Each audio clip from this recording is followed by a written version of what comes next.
Hi, I'm Danny Thompson and you are watching the Carlisle Cult Cinema Club. Please head over to our Facebook page and hit that like button, and don't forget to subscribe to the YouTube channel.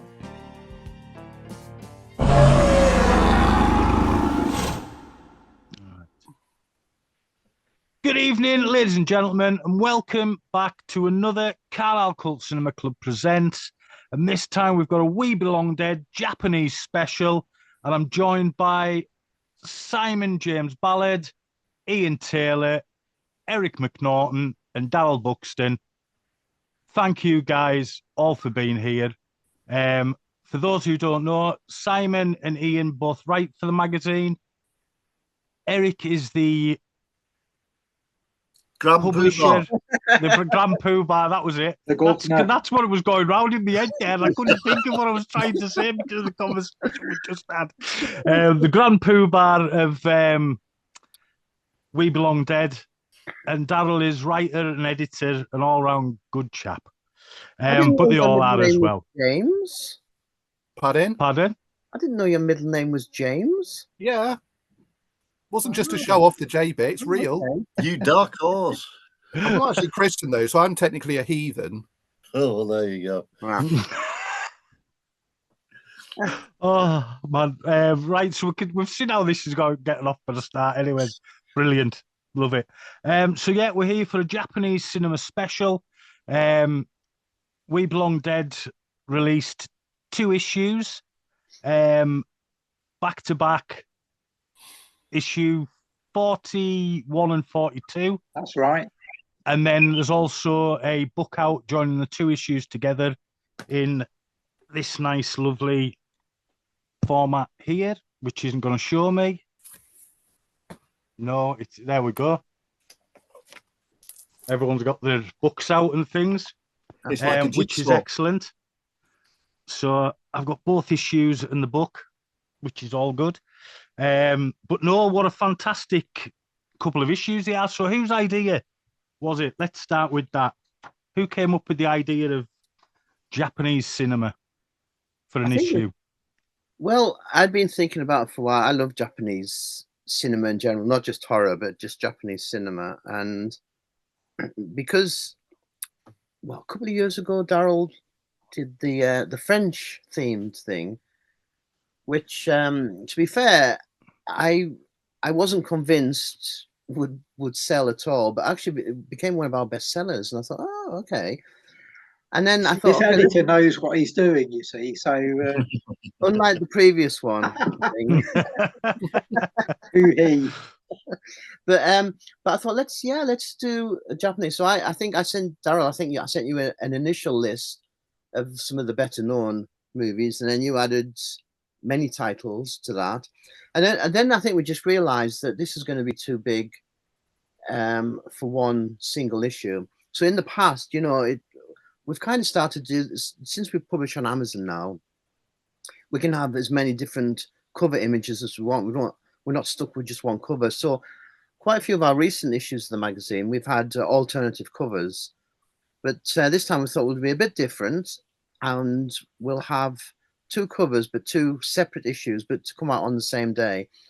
And it just made sense to do that division between like the Kaiju films, the giant monsters, and then the more kind of ghost story, gothic horror type of Japanese. So that's how we end up with 2 issues. And then we got the wonderful Paul Watts did that fantastic cover, which, as Ian demonstrated earlier, fits together to make one big picture. So yeah, that was it. Was originally just going to be just one single issue of the magazine, but then we thought there was so much stuff. And what's nice, I think, about the Japanese one, I mean, I think if you're into the horror genre, we all know the famous ones like Kwaidan and Onibaba, Gojira, of course, but there's so much more out there. And last week I was having coffee with Mr. Des Skin of House of Hammer fame, and I gave him his copies of the magazine, and he said, this is absolutely wonderful. He said, I don't recognize the vast majority of these movies. And he said, this is great, I'm going to really enjoy reading this. And then he said, oh, hold on a sec, isn't that the back cover of one of my House of Hammers that you put in there? I thought, yeah, that blame Ian Taylor for that one. Yeah. Yeah, yeah. Yeah. So I mean, I think it's a whole. I think even if you're into Japanese horror, you're going to discover lots of new things in these issues of the magazine for sure. Yeah. I mean, I read through it when I was in hospital because Kerry brought the annual in for us when it had landed, and I read through it, and there's loads in there that I'd never seen. Now, if you get me to recount every article I read, I'm telling you now I couldn't. With correct pronunciation as well, please. Yeah, and all that kind of malarkey, because I've been on some pretty heavy painkillers, so you know what I mean. Yeah. That's my excuse. I'm sticking to it. The hardest thing for me doing the picture research, especially when you come to the Godzilla movies, is many of the images, amazing images and posters, but all written in Japanese. I have no idea if these are the correct films that I'm putting them in for, because, you know, I mean, often it doesn't have any, you know, you find a lot of these on Japanese sites, and of course there's no English translation. So, you know, I just kept my fingers crossed there. So if there are any expert Godzilla fans and you find a mistake, that's why. Yeah. Well, I wouldn't call myself an expert Godzilla fan, but you know, I didn't notice any mistakes. But then, you know, but yeah. So, whose idea was it to turn the 2 issues into the book? Was that? I thought it might be me again. See, now we've got this new book publisher. It doesn't really matter. You know, that's the fact. The fact is, I can do a book on Trog, and it doesn't matter. Even if we just do 1 copy, it's going to be the same price as if we did 1,000 copies. I mean, 1,000 copies is not going to be enough for Trog, obviously, but but this is the beauty of this new printer that we have. You can experiment a bit more. You know, back in the day, you had to make a decision before you published the book. Is it going to sell, first of all? How many copies do we need to get printed? And then it's always a gamble. You know, you have to pay up front, and it's not cheap. £20,000 or whatever. Do I do 500? Do I do 1,000? Am I going to be left with boxes of the things? Are we going to run out and then have to pay for the setup and all the reprinting again? So, you know, in the past, people often came to me with ideas for books, and I would think, on a personal level, I like that idea. I would buy that book, but as a commercial venture, I would just lose money. Like, nobody would buy it. But now it doesn't matter if no one buys the things, because it's kind of print on demand sort of thing. So I thought, since we're doing the 2 issues, we've just done the Corman thing, and I thought that looked fantastic as a book, like one of the summer annuals used to get in the 70s. Yeah, because the plan with that was just to do it as I sort of came up with that on the morning that we heard that Roger had died, and I was in Sheffield at the time working at a horror festival, and I sort of messaged everyone and said, oh, you know, just heard Corman's died, and said immediately, we need to do a special issue and need to do it Corman style and bang it out as quickly as we can. And I set a deadline of just 3 weeks and said, get your reviews in within 21 days. And then Eric suggested doing it A4, making a sort of bigger issue out of it, which we've done in the past with We Belong Dead occasionally. And then the masterstroke was let's do a hardback as well, you know. And when that arrived, you did just think, oh, it's Christmas in July, in June, you know. It was like unwrapping a Christmas present. It was just like getting the Beano annual in 1972 or something. And so I suppose that hardback thing has then stuck in our minds. And then the Japanese issue came along, and again, because we'd done the 2 separate issues, and Paul had done the brilliant cover that's been displayed by our 2 lovely models there. Again, I suppose it sort of followed that, well, we've got the single cover for the 2 issues rather than having 2 covers for 1 issue, which is what we've been doing recently. And but because it worked as a wraparound cover as well, Eric then suggested, in light of the Corman book, let's do a hardback. And again, when that turned up, I couldn't believe how thick it was. It was like getting one of our regular books, because I'd figured it's going to be, 200 pages is going to be like the length of 2 issues, but somehow it looked a real sort of chunky beast, and I was so impressed with the book format when I saw it.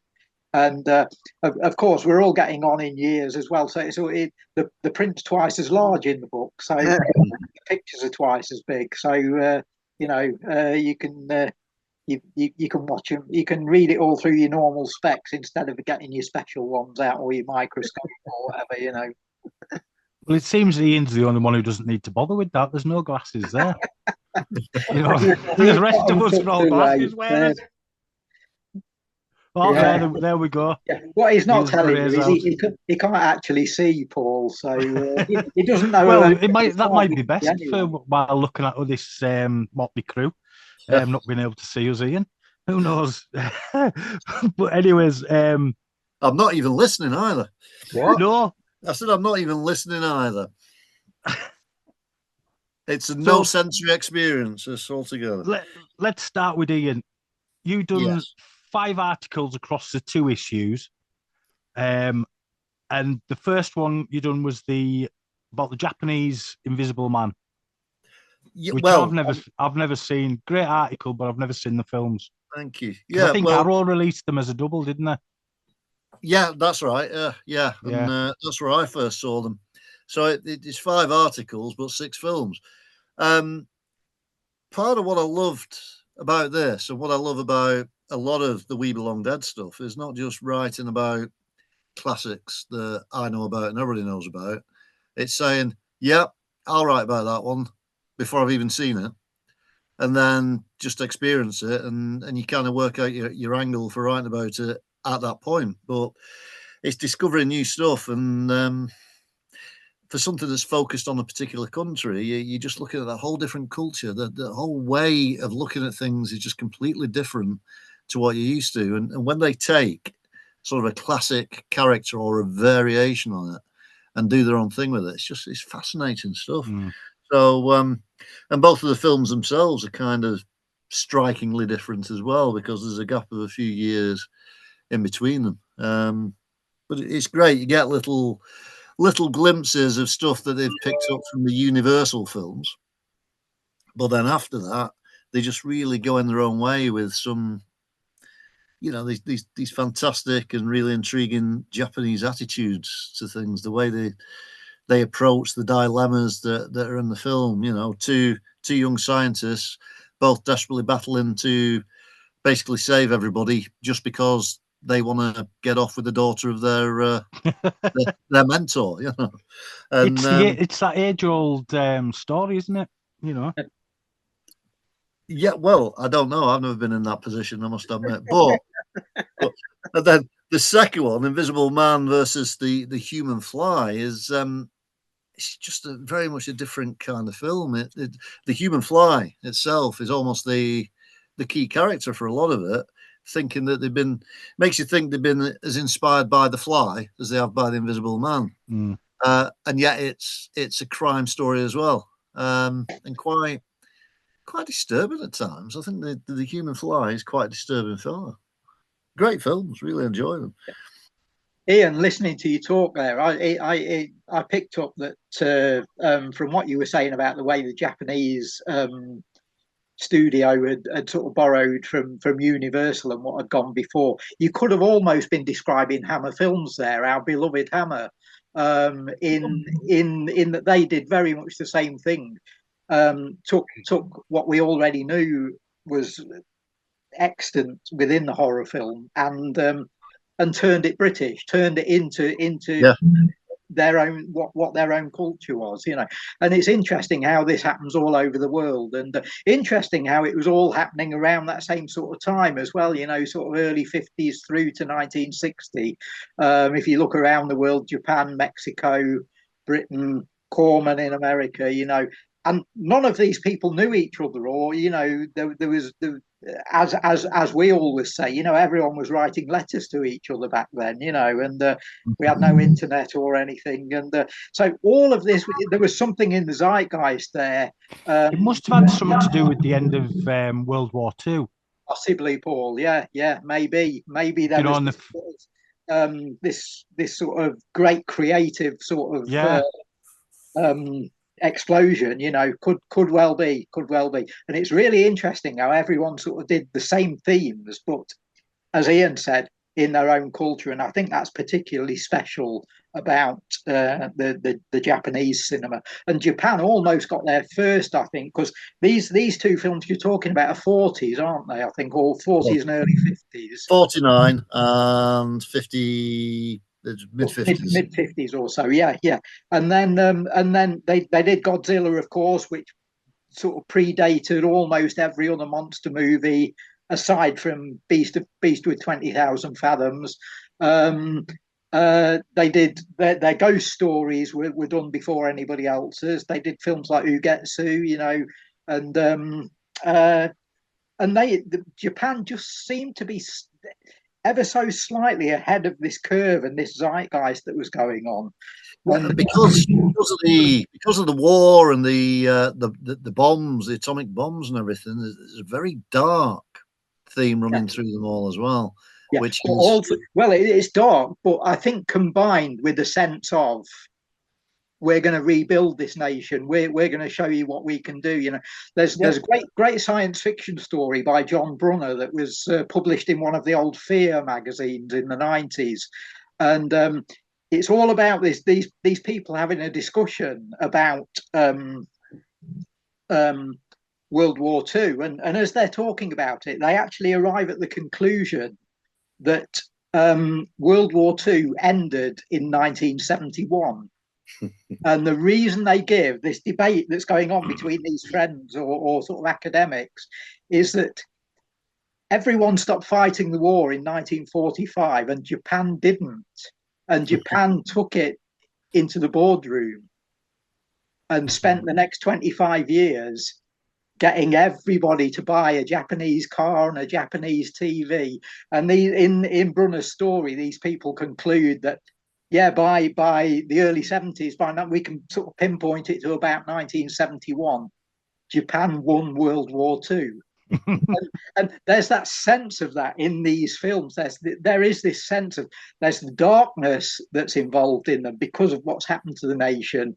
But then there is this real sense in their monster and in their horror films of, right, we're going to start fighting back in a way that you won't expect. We're going to fight back artistically. Yeah, good point. And I think the Japanese, they went down their own route, didn't they? Japan has a long history of mythology and ghost stories, and especially the ones concerning cats and stuff. Yeah. But it's interesting that occasionally they deviated, and the ones I'm thinking about, particularly the Bloodthirsty trilogy, where they were really inspired by Hammer's vampire movies, and I think they pull it off really, really well, actually. And if it was Western actors, it could easily pass for a Hammer film. Those three vampire films that they made, but generally they're as close to the Hammer style as I've seen anywhere. Yeah, definitely. Yeah. And yet some of the back mythology of it is just still so very Japanese. So the culture is still very clear. But you're right, Hammer films just from a completely different angle. Brilliant. You were saying there, Darrell, about Japan winning in the boardroom. And when you think about it, Sony, one of the biggest film companies in the world now, and technology companies. Yeah, they're still fighting the war. They've still got something to prove. And I think that's to make a decent Spider-Man movie. If you go to the very top floor of these businesses in the boardroom, there is actually a human fly running these companies. Well, I mean, you kind of just answered just about my next question, which is about the article you did on the Ghost Cat films of the 50s, and you've just kind of answered that without me even asking the question.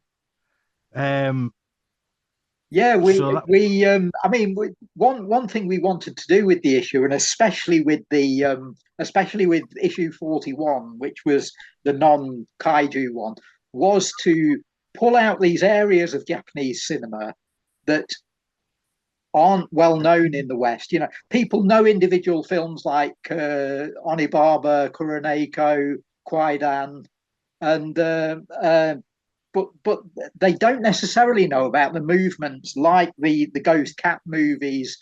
Or one thing I really wanted to do, and David Dent came through with this brilliantly and marvelous piece for us.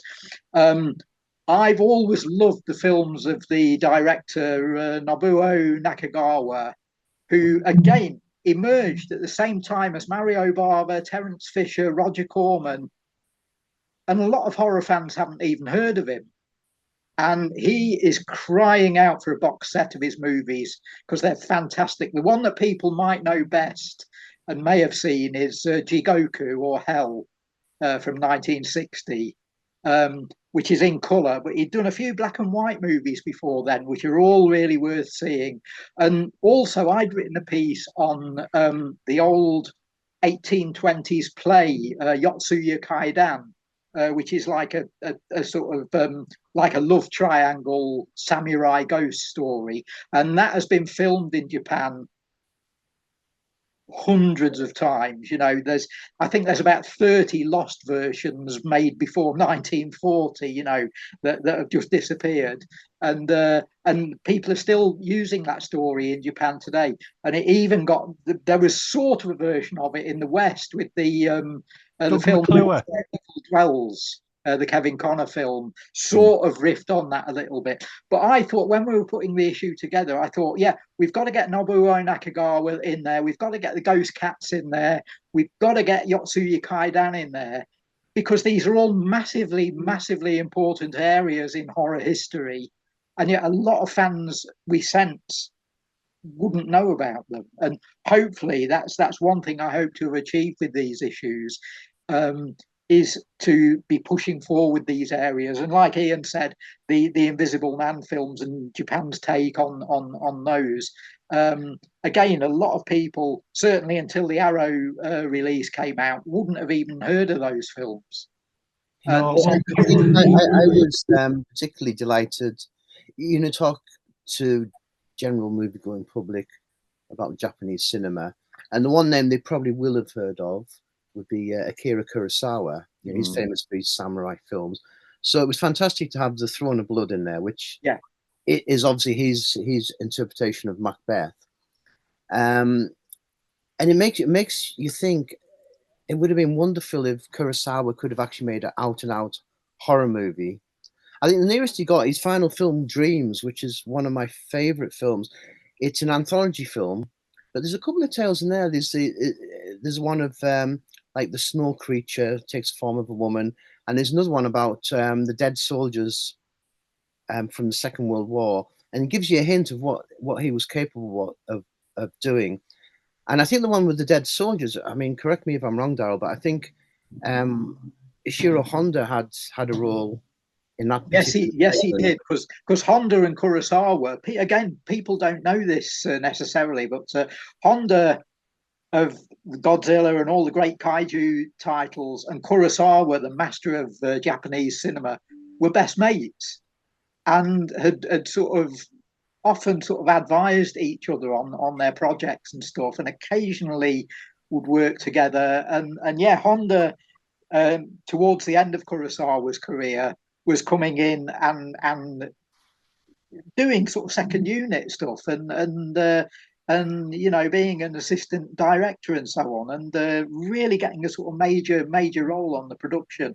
And yet he was, you're right, involved in Dreams, a film that, to my shame, I only saw when it first came out, and which was sort of late 80s, I think, or early 90s, and really need to revisit that. Even that's the one that's got Martin Scorsese acting in an episode. It's Van Gogh, yes. Yeah, that's right. And isn't there, as well as the two you've mentioned, do I remember that there was some kind of sort of nuclear episode or something to do with Mount Fuji? There is. Yeah, there's one about a nuclear bomb. Yeah. My favorite is the last story about a funeral, and it's.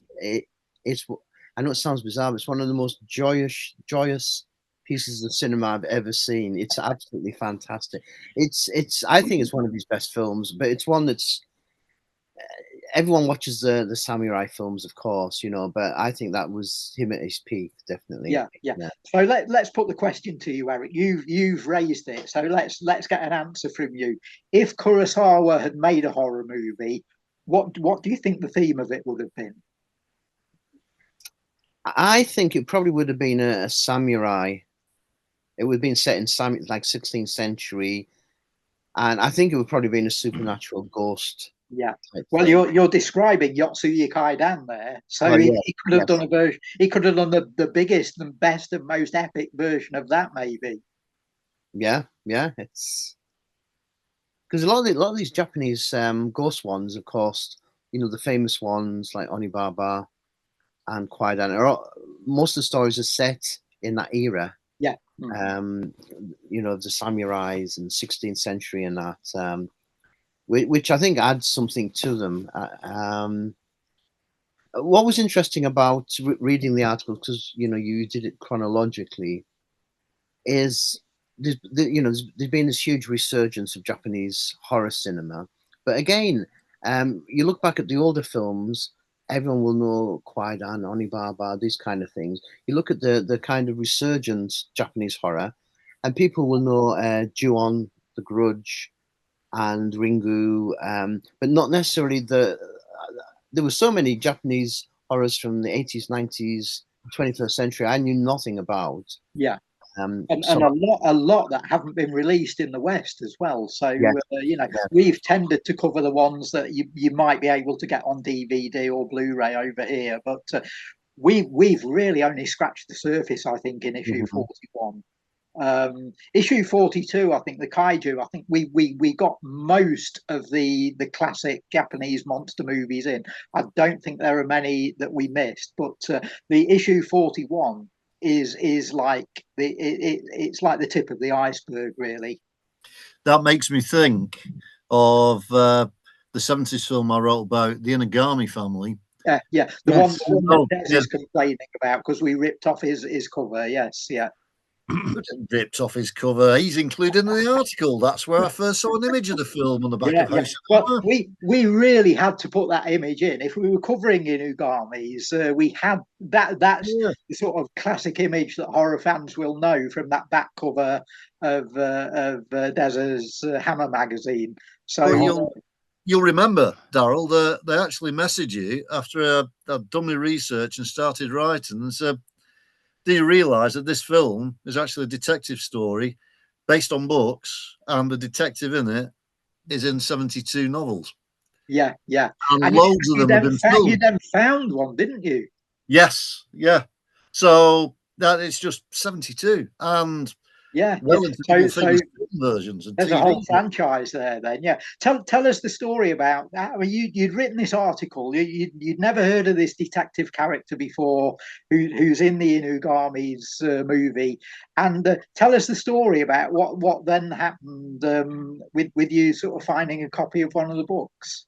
It was literally I'd finished writing it, and I was amazed, and I looked online and seen, there are all these films and TV versions, and I really need to get onto these, and I really want to track down some of these novels. And then the end of August, family holiday to Italy. We're at Manchester Airport. I'm having a mooch around the W.H. Smith, and boom, there is a copy of one of that detective stories in Manchester Airport's bookshop. So. And it's one of those weird things where you don't know that anything exists, and then suddenly once you do, you start seeing it everywhere. Yeah. I'll have to report back. How was the book? I don't know yet. I've got a massive to-do list involving all sorts of media. So Who knows? I'll get round to it. But the thing is, the Inagami family, like the Invisible Man one, it's again, you've got a particular style of thing. This, a detective story, a spooky one for sure, but again, just done. It's through the prism of all things Japanese, and it's the same. You recognise stuff, but it's so different as well. Yeah, I mean the plot is basically a sort of old dark house, family conspiring against each other, reading of the will sort of thing. You've seen it a million times in American cinema, and here's the Japanese version. And as you say, it's got all the cliches, but then it's got that Japanese spin on it. And still the dark elements, because it's just set post-war, and you've got one character. Is he who he says he is or not? We don't know, because he's an aircraft pilot who was badly burnt and has to wear a rubber mask. Yeah. You know, you've got the horrors of war in there as well again. Well, that's answered another one of my questions. Thanks for that one, Darrell. I didn't have to ask that question. But over to Simon. You've got only a couple of pieces. Yeah. Well, 3 pieces in total, I think, is it? Yeah, that's right. Yeah. Yeah. And you do a piece on the Ringu franchise. Now, which was your favourite of the franchise? Because I'm assuming you watched them all. Yeah. Well, I think the first and the prequel, because this is an odd one, because before I started the article, I'd never actually seen Spiral, and I'm not too sure many people have, both when it was on in the cinema and possibly when it's included as a Blu-ray extra. This was made at the same time as Ring, and actually when they were first released, one followed the other. And it was a case of Ring, brilliant film. It leaves a lot to sort of the imagination. You can sort of interpret yourself why this woman's haunting people through a videotape. And then you basically pop to the loo, get a drink, come back, and watch the sequel, which tells you it's somehow to do with it's a virus. She manages to project a virus onto people. And you think, you didn't really need to do that. And then it goes off into a different direction and ignores the videotape aspect. And it sort of has a kind of cyber noir sci-fi thriller aspect of it.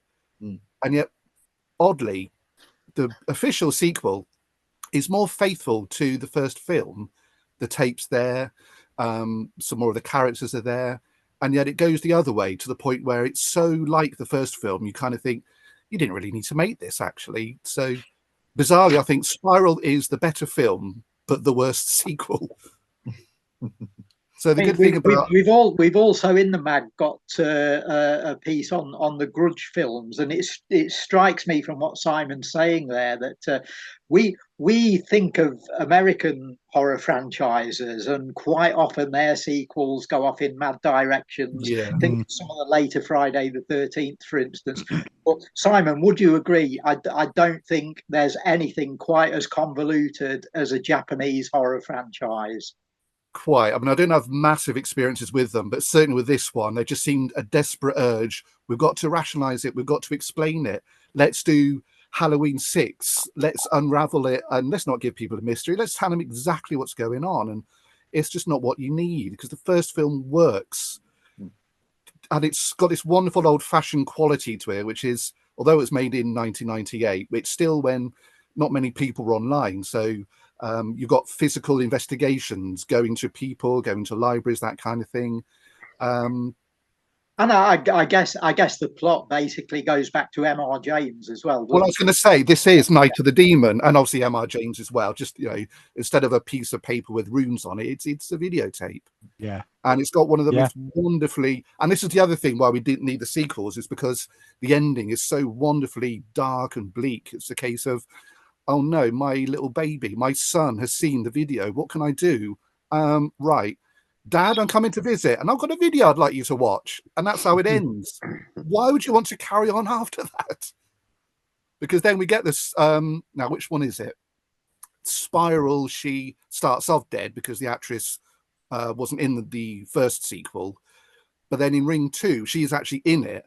But then she gets run over by a lorry, which sounds catastrophic, but it's oddly shot in a kind of, oh dear, never mind. It's just no feeling there. It just feels so going through the motions. Yeah. Isn't there a I can't remember the official title, but basically it's Ring versus Grudge. You just asked the question. I was going to ask you to mention. You this is getting good. I'm just going to sit in the background.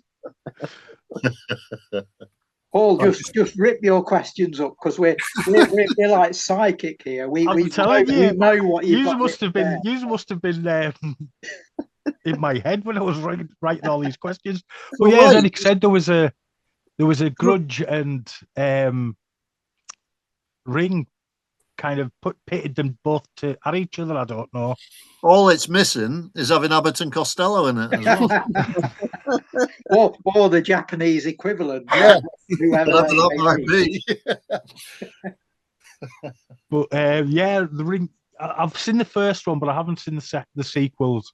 Yeah, ignore them. Just go straight for the prequel. I mean, you kind of want to say, well, do we need the prequel? But it does humanize Sadako a lot. You know, although the thing she does is terrible, it's that thing about she's monstrous, but there's a reason why she's monstrous. And so the prequel, it humanizes the character, and you get this sort of Carrie-like feeling that she's got this ESP power, and it segregates her away from the rest of the people in this little theatrical group. You can kind of you can understand why they, unlike Carrie actually in this instance, why they do want to sort of ostracize her, because this weird power she has. But at the same time, yeah, we do sympathize with her. I think anyone who feels that isolation, it's that worst kind of horror when someone's so alone amongst a crowd of people. You can't help but empathize. And what did you think of the American version? Do you know what? I've never seen them. The first one's excellent. Just haven't got round to them. I will one day. I'm never one of these people who says, "Oh, you shouldn't do that." Like Hammer doing, "Let Me In." Why do that? I think, well, why not? That's a good example of why you should do. Let Me In. Yeah. Yeah, I saw the US Ring in its first week of release in a cinema in New York, and it was quite clear there was a big audience in there. I was probably the only non-American in the room, and it seemed quite clear, listening to people chatting around us, that they hadn't got a clue what they were going in to see. Yeah. I don't think any of them were even aware that there was a Japanese film. It was just like, oh, it's a new American horror, you know. And American audiences are pretty loud, and they're very different to British audiences watching horror, but they were screaming and yelling throughout, and it had an impact on a home crowd, I can tell you that, whatever we might think of it. I rather like the first American Ring. I think they've done sequels, and they've become convoluted as well, but I think that first movie is a damn good attempt at sort of westernizing the material. Which kind of makes sense. I get it, because the thing about the Ring films is that you can't help but see them through a sheen of a Japanese style, and even just the country itself. It's wonderfully contemporary. It's very much in our own households, as it were. But you can't help accidentally see it through an exotic sheen. We're seeing another country, and so there's a slight remove there. So if you make it in English to a more Western audience, then you get that greater sense of it's just a videotape in a cabin. So you get that. We get our version of being kind of contemporary, immediate things surrounding that we can relate to. So I do get the logic. Well, what was interesting about the American remake of Ju-On was it was set in Japan. It wasn't set in America. Generally are, when they remade Wreck, for example, they moved everything to the US rather than Spain. But I thought that was an interesting thing that they kept it in Japan. So most of the actors were Japanese, with a few Americans thrown in there. And I actually highly rate that one as a nice version. I think it's very good. You get a sense of alienation, really, because you're in a strange place and you don't know what to expect. And maybe the strange ghostly things happening. Maybe that's how it is in Japan. Who knows? Mind you, as quickly as the whole American remakes of the Japanese horror films at the time, it died off as quick as it started, because they just started making anything, and some of them were absolutely atrocious. But it wasn't just Japanese cinema, was it? It was European cinema. America would remake stuff like Diabolique or Wreck, or for an American audience. And I'm kind of in two minds about it. because sometimes it's just a travesty. But then again, like Darrell was saying, you have to understand most mainstream American audiences would not go and see a Japanese movie or a French film or a Spanish film. Yeah. It's like, the thought of having to read subtitles. Oh my God, no, And I think the way to do this is we've had in the past few weeks the British version of Speak No Evil done by James Watkins, which I thought was fantastic because I love the original. I love the Danish original, but James sort of toys around with it. If you know the original, you get up to this point where the daughter of the family realizes that she's left a toy doll back at the house when they're escaping from it, and they have to go back and get this doll. And Watkins actually completely revises the whole movie from that point. So if you know the original and you're sort of expecting how it's going to play out, he goes in a different direction from that point, 2/3 in, and he effectively gives you a sequel to the first movie in the last half hour. And I thought that was a really clever way of doing a sort of doing a remake and a sequel in combined in the same movie, And but so yeah, I don't mind people remaking films from a foreign source, because most of them are terrible, but every now and then you'll get a little nugget, and especially the ones that do sort of toy around with expectation. And I suppose in terms of Japan, it's especially with something like Ring, as we've said, because that's dealing on a theme that we know from English literature, from M.R. James and other authors. Japan have sort of borrowed from us in the first place, and so I think it's only fair that then comes back to the West. Yes. You get a Western version. But as you say, how great that the Grudge remake stayed sort of rooted in Japanese culture. It was the original director again, wasn't it? Brilliantly as well, cast the biggest horror star on the planet at the time, Sarah Michelle Gellar. Which I thought was think really also, it's some of the most successful Hollywood movies or European movies are not seen as remakes of Japanese films. I'm thinking of The Magnificent Seven, which of course is just Seven Samurai, or Yojimbo, Kurosawa's Yojimbo's remade as A Fistful of Dollars, but nobody, I mean. And then Bruce Willis film, Last Man Standing, which is brilliant. Great film. It's really good film. Walter Hill.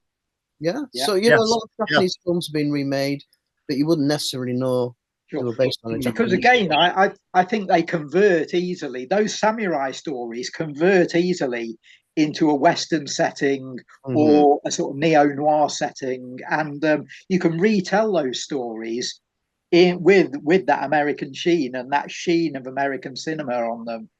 Well, I think as ever anyway, a lot of us horror fans and cult fans just have to accept, and we find it very hard to realise, that not everything's made for us.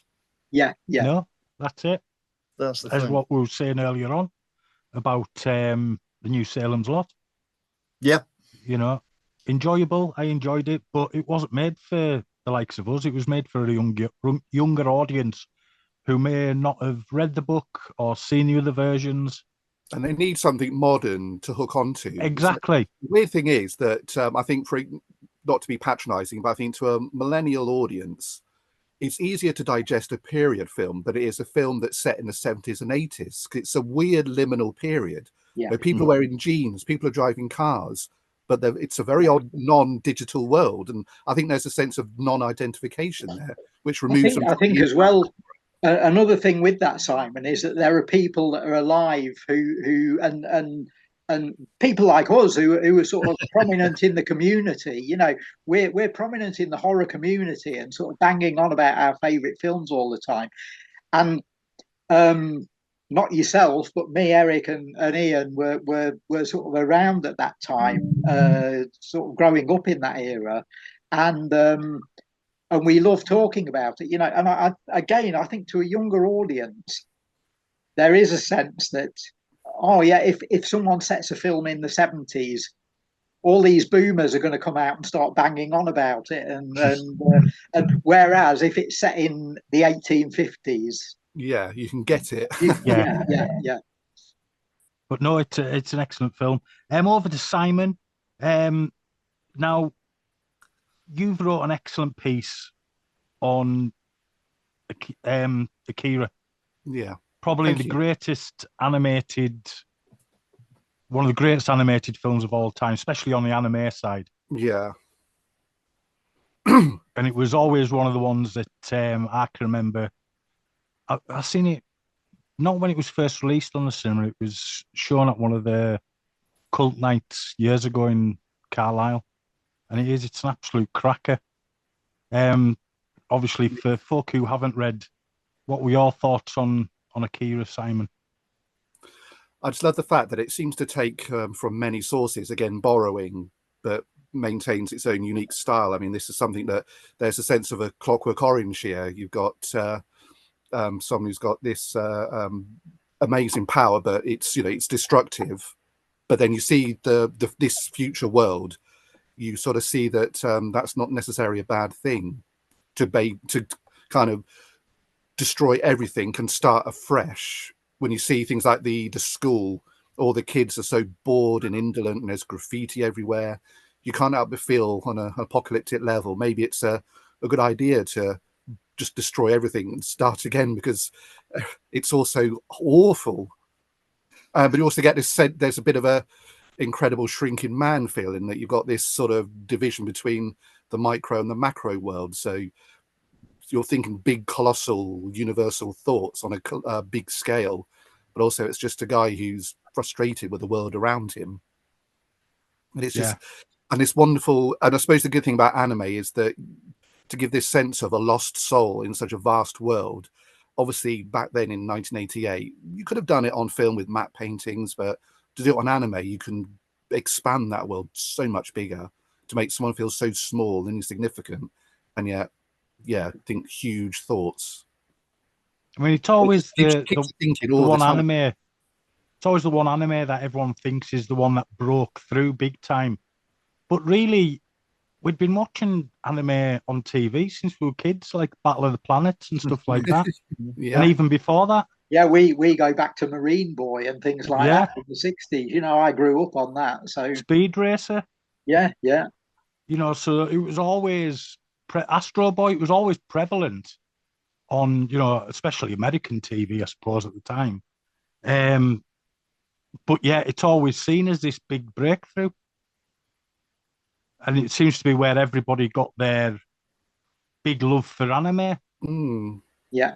The other animated film that we cover in that issue, Karen Joan Kahutek, who's one of our best American writers, did a piece on a film called Perfect Blue from the late 90s, which is amazing because it's a Japanese anime that's effectively a giallo. And very, very weird plot about again rooted in Japanese culture, but in culture that the West can understand through things like Pop Idol and so on, and the sort of talent TV shows, rooted in the culture of young Japanese girls wanting to become pop stars and wanting to become sort of big pop idols, and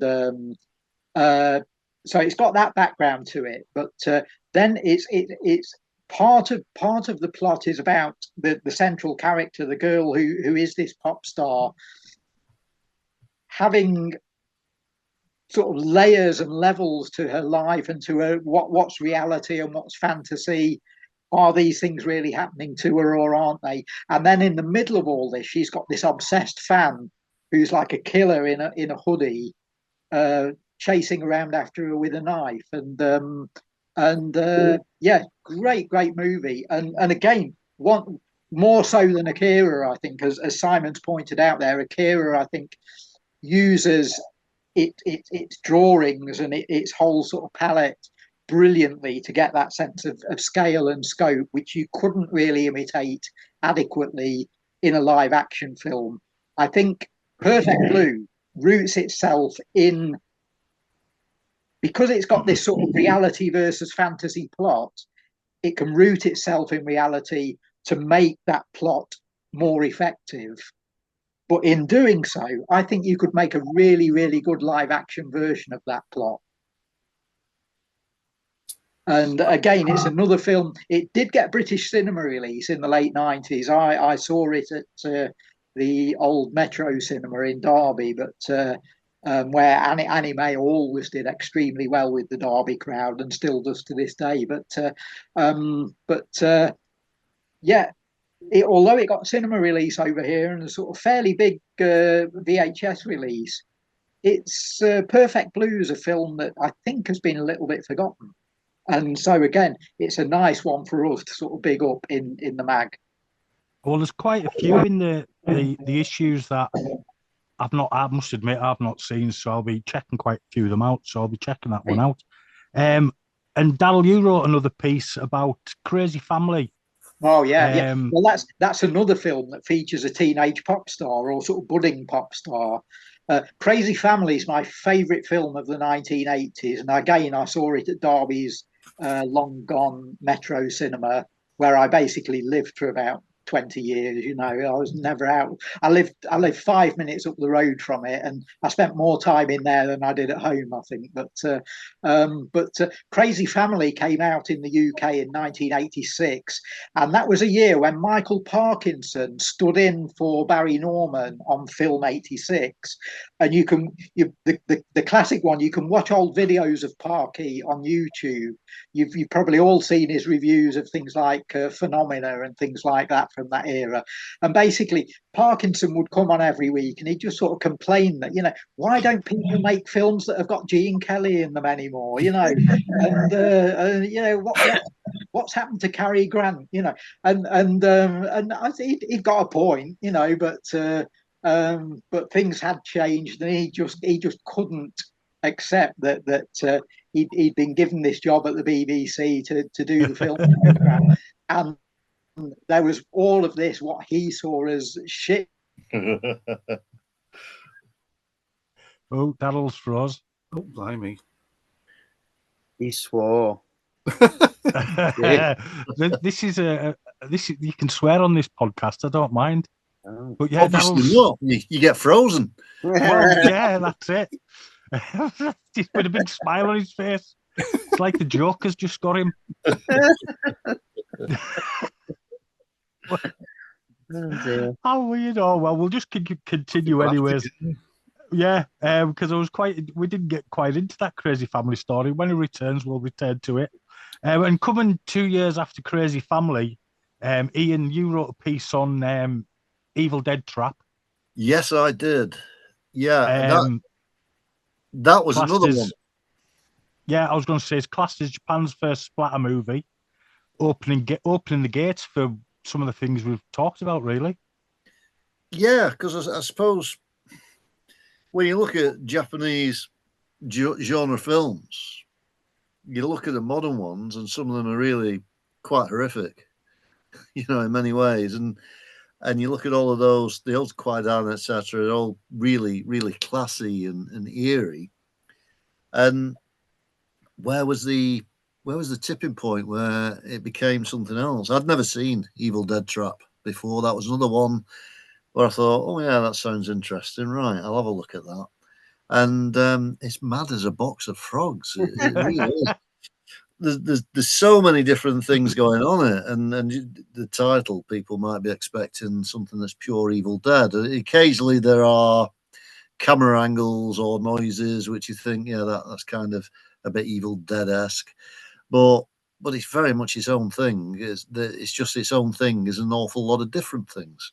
Yeah. You know, where you've got it's almost like found footage of somebody being tortured, and then this wandering around this big facility, people doing absolutely stupid things in scary places. Let's take all our clothes off, okay, and stuff like that, and then just really violent special effects, and then I'm not even going to talk about the final third, which just is you know, the biggest WTF moment you're ever going to get in cinema. You think, what on earth is happening here? What is this?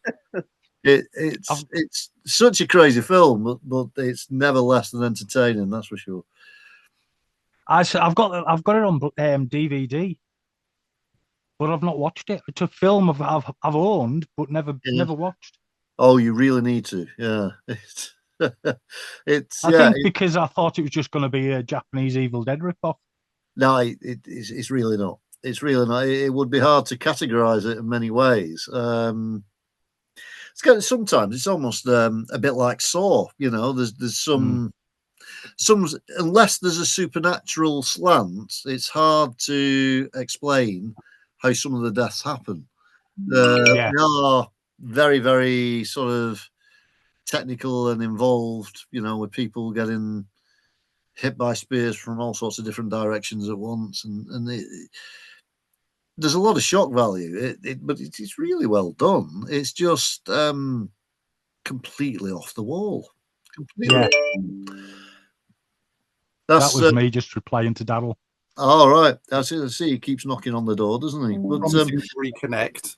Yeah, I know. There are other Evil Dead trap films. There we go.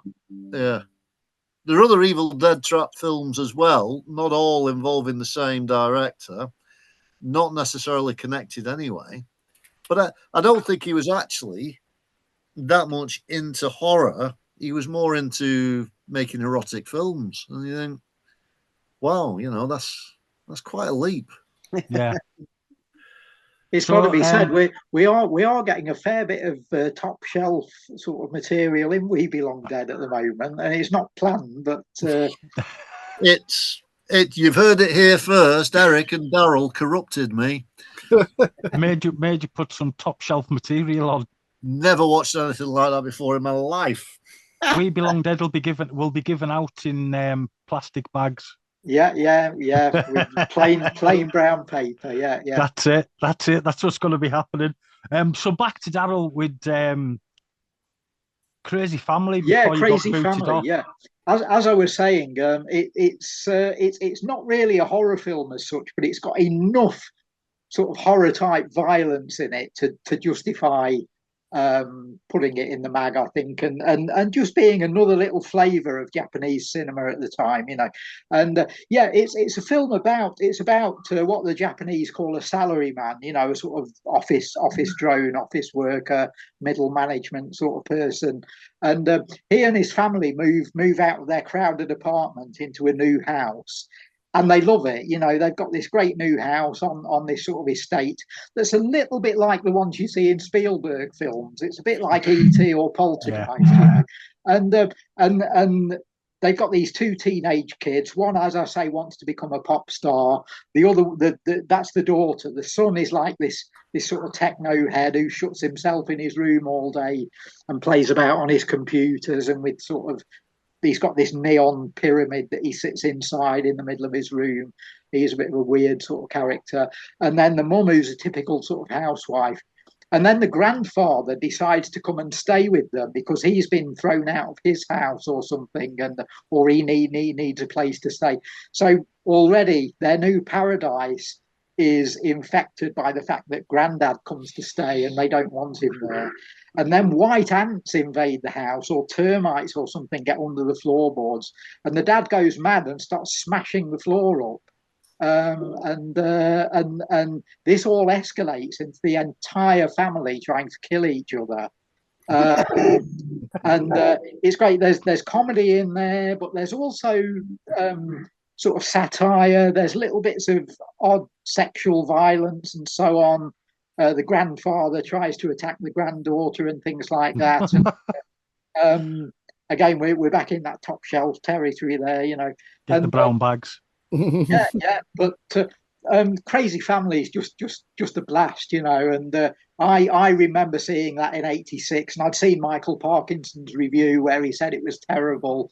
And I went into the cinema in Derby, and I came out just knocked out. And as I say, it's my absolute favourite film of the 80s, and again one that it's not been available for some time, although the Third Eye label, who are very, very good at sort of exhuming forgotten Japanese titles. They put it out on Blu-ray last year. So if you want to see Crazy Family after reading my piece on that and hearing me here today, it's now available in the UK on Blu-ray, and I cannot recommend it highly enough. Oh well, I'm gonna now it's on Blu-ray. I think I'll give that a check out, because I was gonna go look for it online, but I'll pick the Blu-ray. Yeah, Third Eye have released it, so who are doing magnificent work. And then crossing over onto the Kaiju side of things, Ian kicks off the mag, all about Gojira, the big fella himself. Yeah, that's a heavy weight on your shoulders, having to start off an issue like this with that, because it's the big one, the one everybody knows. But it's remarkable. I mean, I've obviously watched it many times over the years, but it's remarkable going back to it after seeing so many crazy Godzilla films, and kiddie Godzilla films, and not forgetting the cartoon when I was growing up with that horrible little Godzuki. That's my theme tune on the radio show every week. That gets played. Right, I must make sure not to listen. Yeah. But just going back to it and watching it's so easy to forget, because Godzilla's become such an icon, and it's everywhere. He's everywhere, I should say. I don't want to offend him.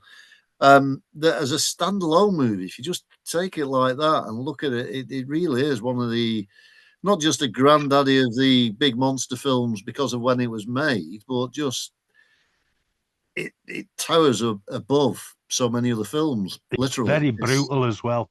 It's very brutal.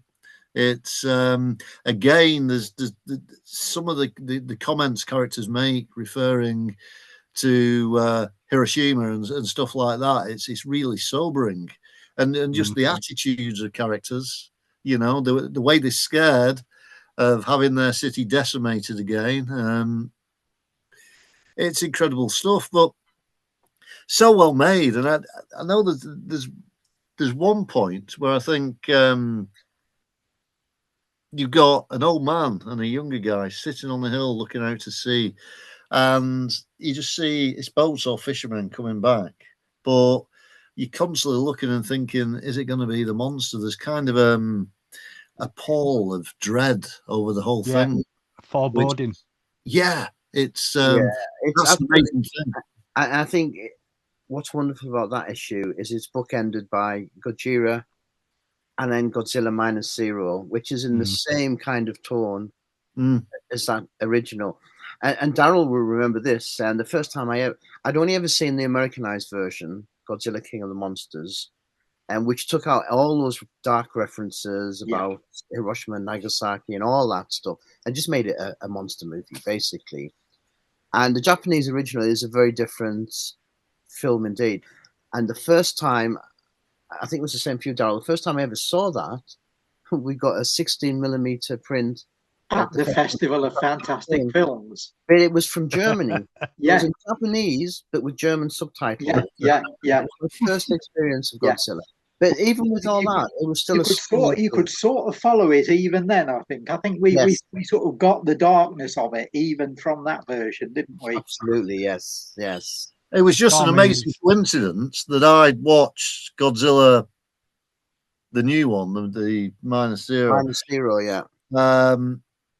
Just before I went back to the original to write up this piece, and then the way they dovetail beautifully, and you getting pretty much the same scenes shot all these decades apart, and just still so perfect. And when the original music score kicks in, the new movie when Godzilla comes to shot, and then the scene with the train, and it was like fantastic. Just being able to do some amazing new stuff with that train sequence, and obviously they couldn't have done back in the day. Now here's the way here's a little thing about how We Belong Dead operates and works. I'm editing our vampire book at the moment, as you know, nearly finished it, and this very morning, I've edited a review of the British film Tale of a Vampire with Julian Sands. And that was directed by a Japanese director, Shimaki Sato.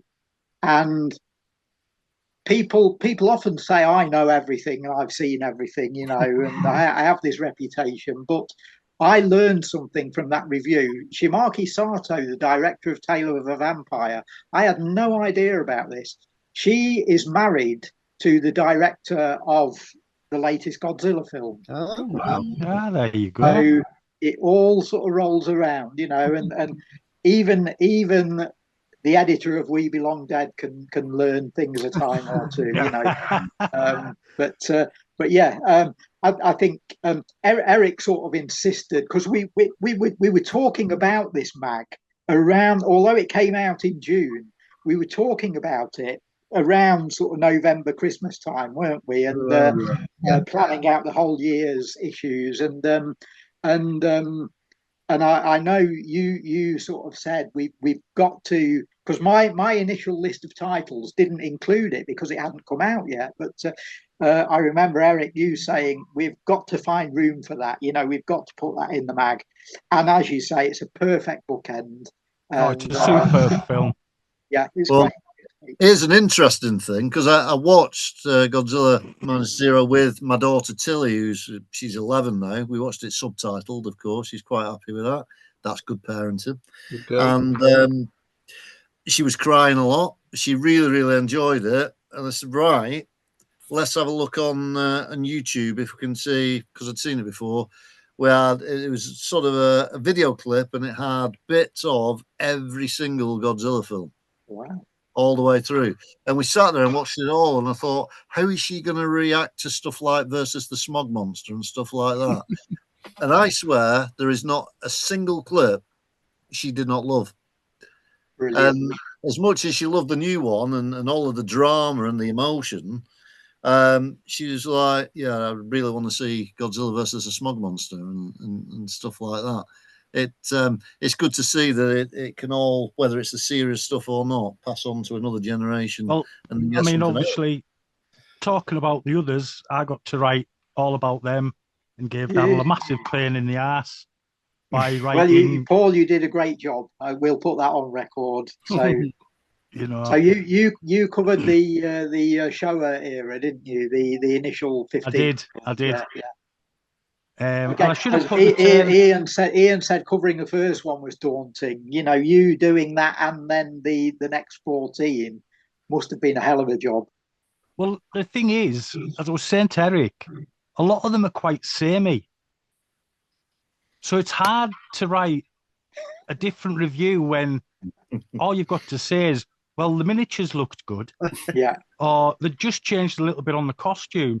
So it got really... Yeah, it was... the plot is a giant monster appears from somewhere and Godzilla punches it.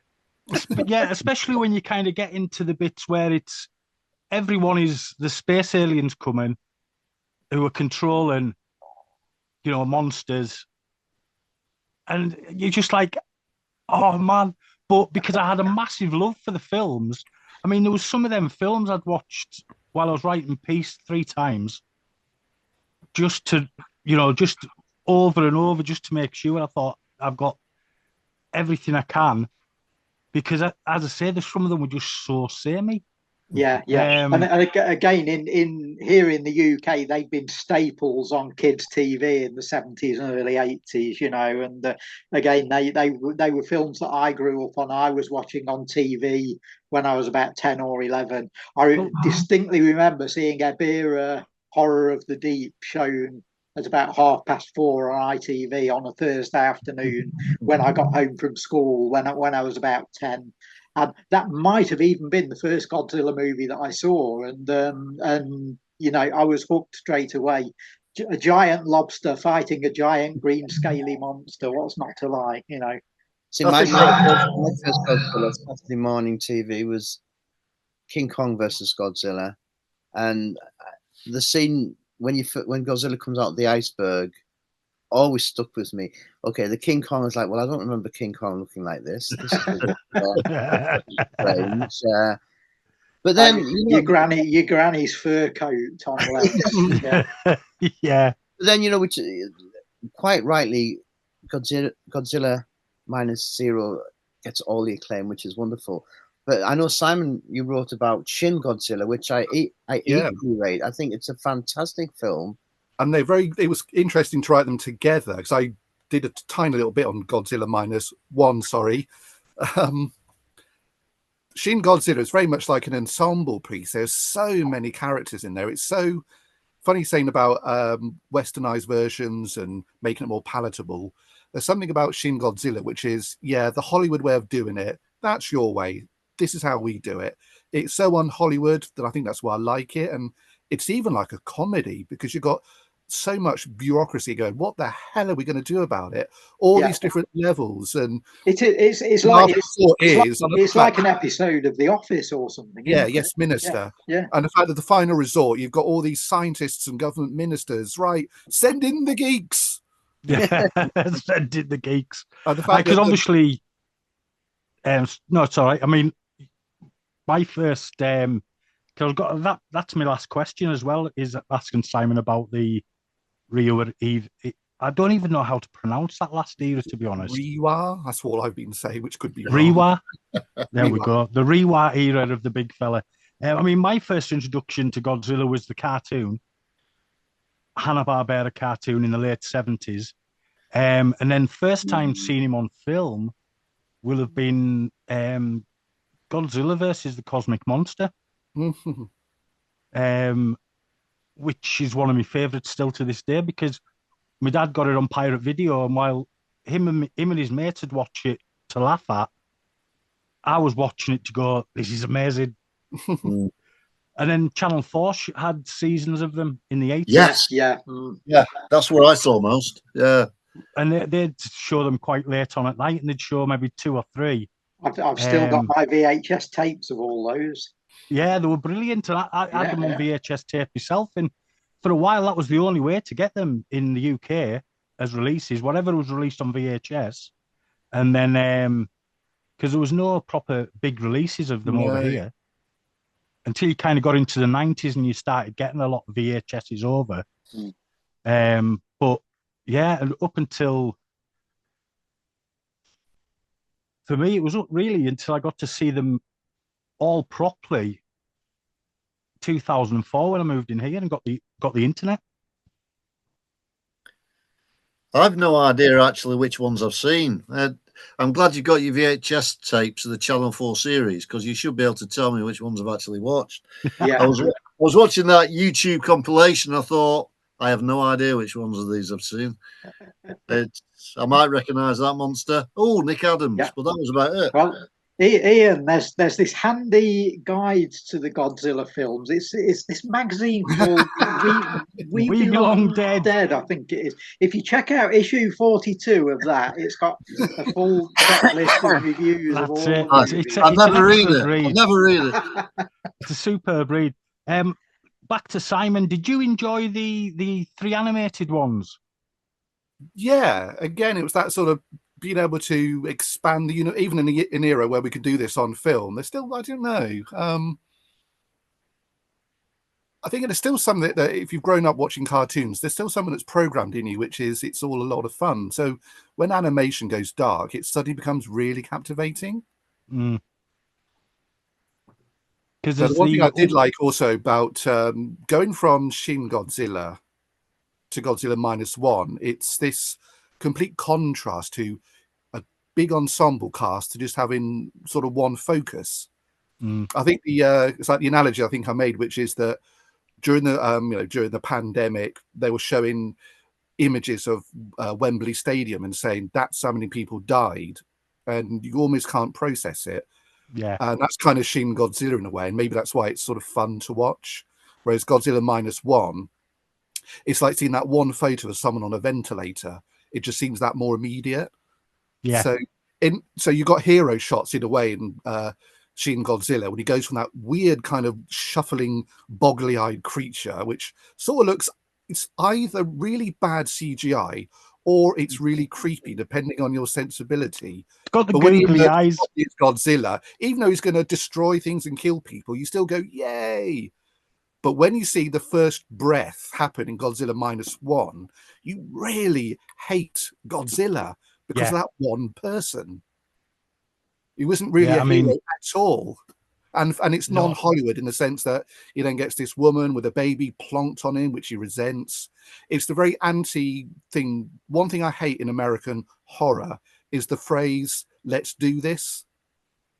You know, your friends and your family are lying dead and dismembered, and then the few survivors group together and say, let's do this. And I think no one would say that. No.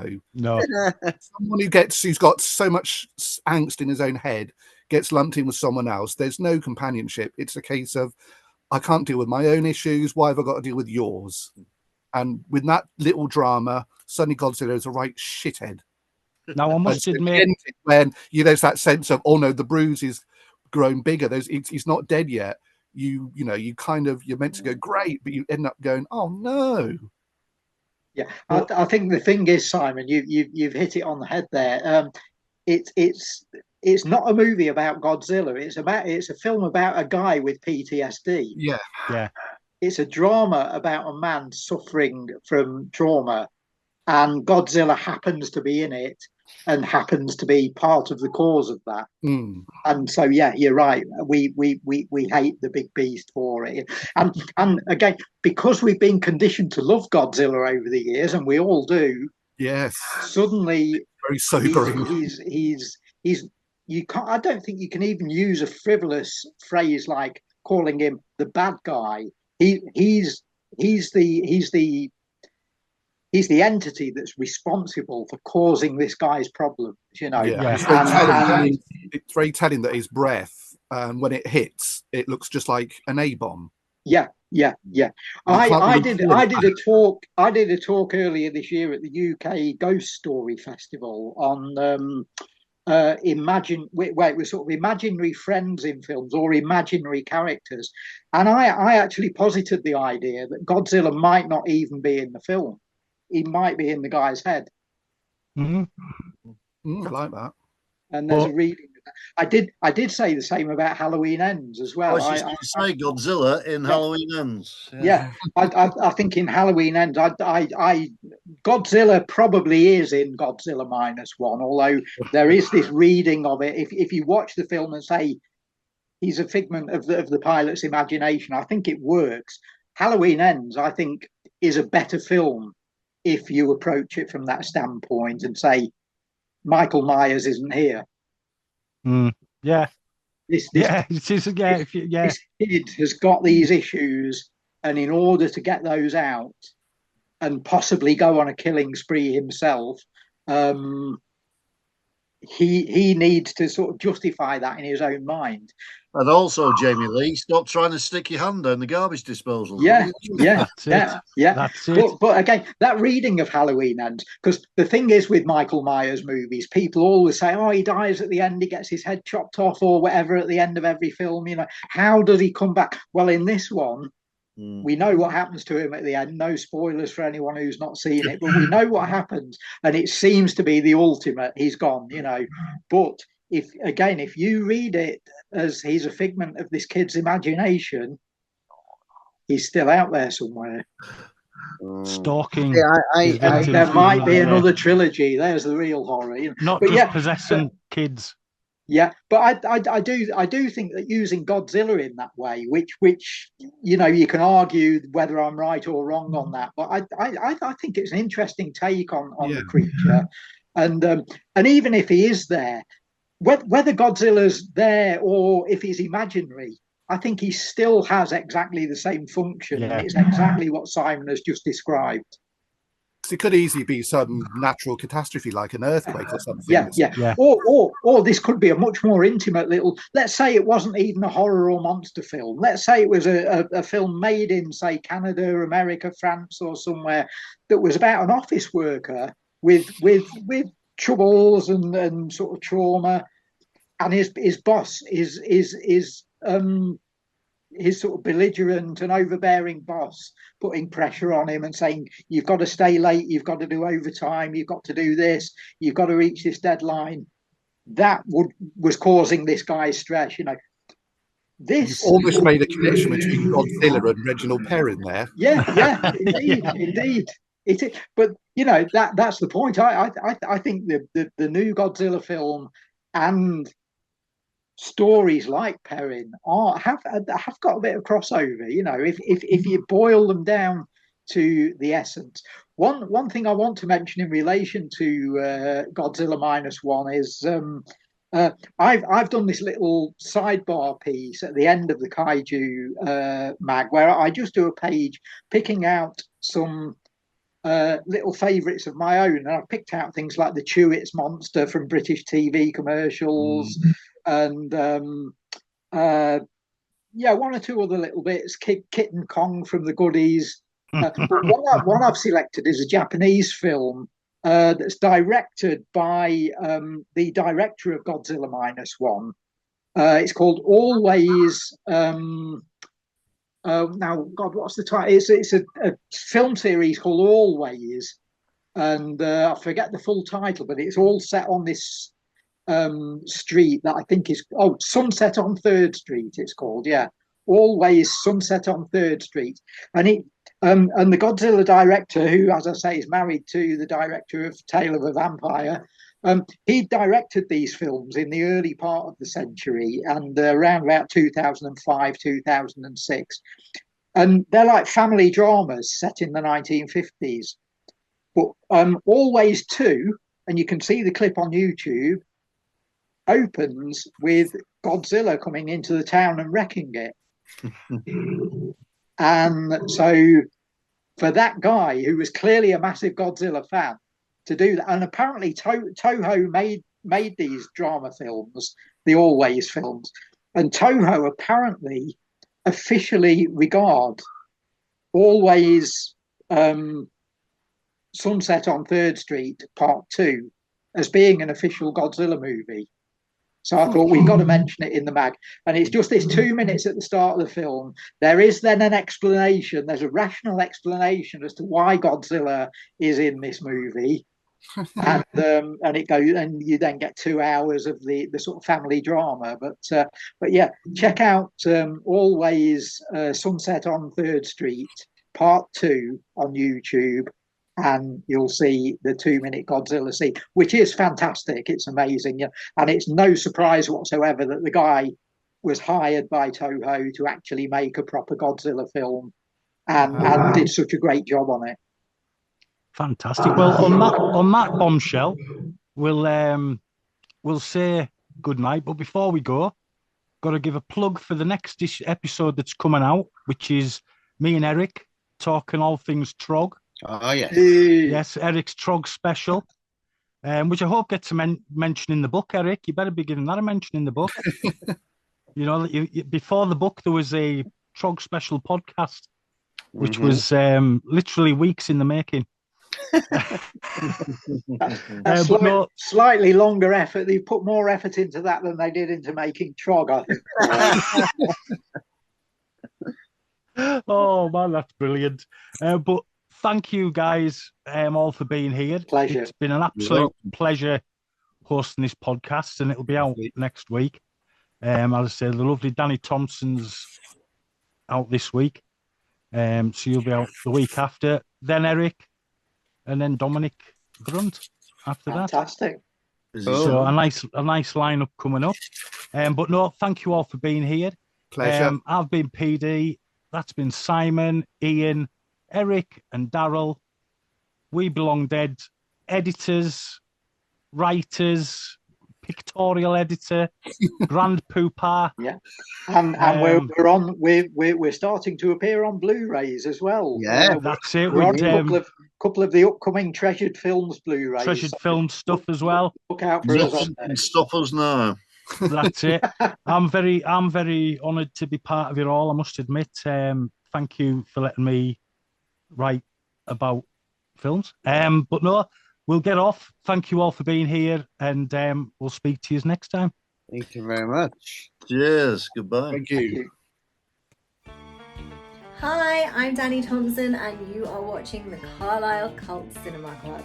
Please head over to our Facebook page and hit that like button, and don't forget to subscribe to the YouTube channel.